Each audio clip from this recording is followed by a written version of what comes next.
وَلِلَّهِ الْأَسْمَاءُ الْحُسْنَى فَادْعُوهُ بِهَا، اور اللہ ہی کے لیے ہیں اچھے نام، اسماء حسنہ اچھے نام، تو اللہ کو ان ناموں کے ساتھ پکارو۔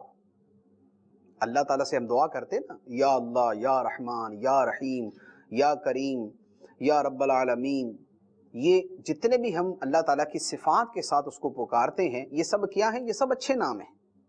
تو اللہ تعالیٰ کو ان ناموں کے ساتھ پکارو، یا مجیب الدعوات، یا شافی، یا کافی، یا وکیل، یا رحمان، یا رزاق، یا رازق، یا قادر، یا قدیر، یا مقتدر، ان ناموں کے ساتھ اللہ تعالیٰ کو پکارو۔ یا حنان، یا منان، یا حی، یا قیوم، ان ناموں کے ساتھ اللہ تعالیٰ کو پکارو۔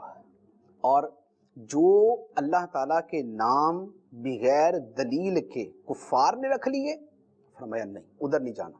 فرمایا وَذَرُوا الَّذِينَ يُلْحِدُونَ فِي أَسْمَائِهِ، اور ان لوگوں کو چھوڑ دو جو اللہ کے ناموں میں کج روی اختیار کرتے ہیں، حق سے دور پڑتے ہیں، جو سیدھا راستہ ہے اس سے ہٹتے ہیں۔ فرمایا کہ جو اللہ تعالیٰ کے اسماء کے اندر یہ معاملہ کرتے ہیں، ان کو چھوڑ دو۔ اللہ تعالیٰ کے اسماء توقیفی ہیں۔ توقیفی کا مطلب یہ ہے کہ شریعت پر موقوف ہیں، جو شرعی دلائل ہیں ان سے جو ثابت ہوگا وہ اللہ تعالیٰ کا نام ہوگا۔ ایسا نہیں ہے کہ اپنی طرف سے سوچ کے خدا کا نام بنا دے۔ جیسے اس کی ایک مثال عرض کرتا ہوں، اللہ تعالیٰ جواد ہے۔ جواد کا مطلب ہے جود و بخشش فرمانے والا، عطا فرمانے والا۔ اب جواد جو ہے یہ تو اللہ تعالیٰ کا نام ہے، لیکن اس کو بدل کر اب اس کی جگہ کر دیجئے کہ اللہ تعالیٰ سخی ہے۔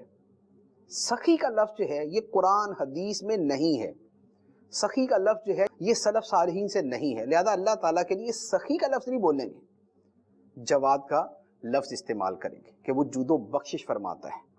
لیکن سخی کا لفظ جو ہے وہ چونکہ ثابت نہیں ہے، لہذا یہ لفظ نہیں بولا جائے گا۔